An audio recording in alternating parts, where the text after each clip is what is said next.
Assalamualaikum warahmatullahi wabarakatuh. Salam sejahtera dan salam nadi ilmu amalan membaca. Pergi ke taman memetik seroja, pulang membawa sejambak melur. Nilam diamalkan sepanjang masa, ilmu ditimba jadi penutur. Saya Amara Batrisha binti Syaifullah Razmi. Saya berumur 12 tahun dan bersekolah di Sekolah Kebangsaan Cahaya Baru. Kod sekolah saya JBA 1015. Saya merupakan penolong ketua murid sekolah. Selain itu, saya pernah mewakili sekolah dalam pertandingan Pesta Pantun peringkat negeri dan pertandingan bercerita peringkat daerah. Saya gemar membaca buku pada waktu lapang kerana saya percaya ilmu tanpa amal ibarat pohon tanpa buahnya. Pada hari ini, saya ingin memperkenalkan seorang penulis terkenal tanah air dan sebuah novel yang sangat menarik untuk diteroka. Tokoh penulis yang saya pilih ialah Ramli Awang Mursyid.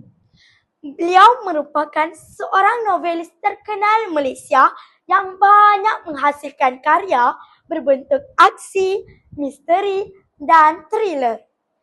Beliau berasal dari Sabah dan sering menjadikan hutan Borneo sebagai latar penceritaan.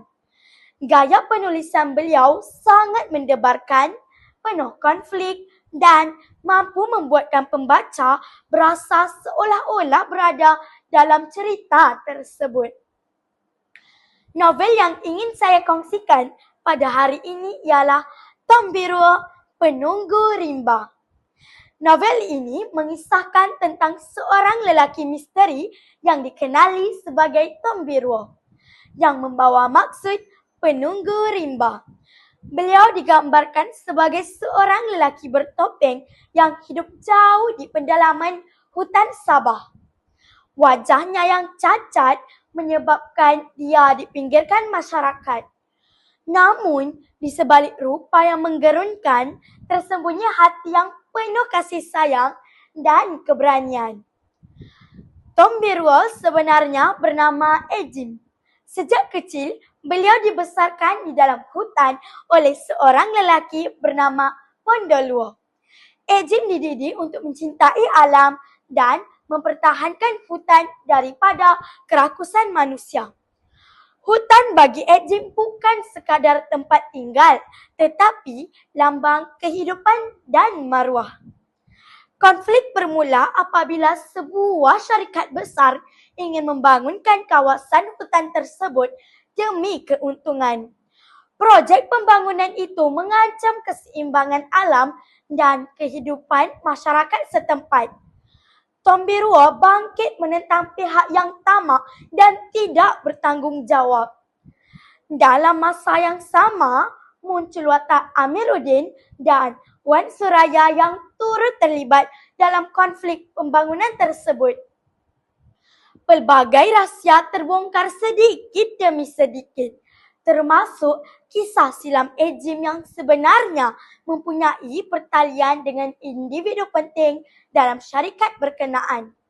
Plot cerita menjadi semakin mendebarkan apabila identiti sebenar Tombirua mula diketahui.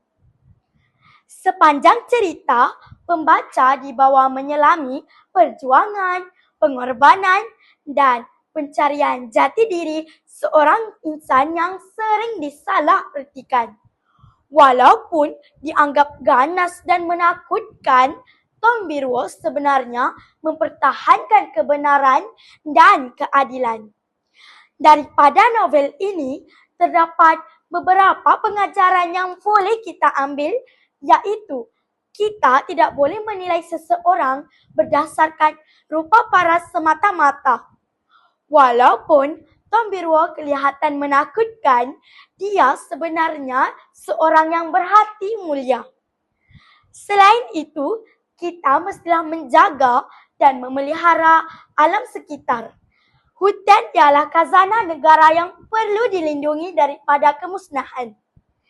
Akhir sekali, kita perlu bersikap prihatin dan tidak mudah percayai kabar angin tentang seseorang tanpa mengetahui perkara yang sebenar. Kesimpulannya, Tombiruo Penunggu Rimba ialah sebuah novel yang penuh dengan nilai murni dan pengajaran yang sangat berguna dalam kehidupan kita sebagai pelajar. Novel ini mengajar kita tentang keberanian, kasih sayang, dan kepentingan menjaga alam sekitar. Sekian sahaja daripada saya. Terima kasih.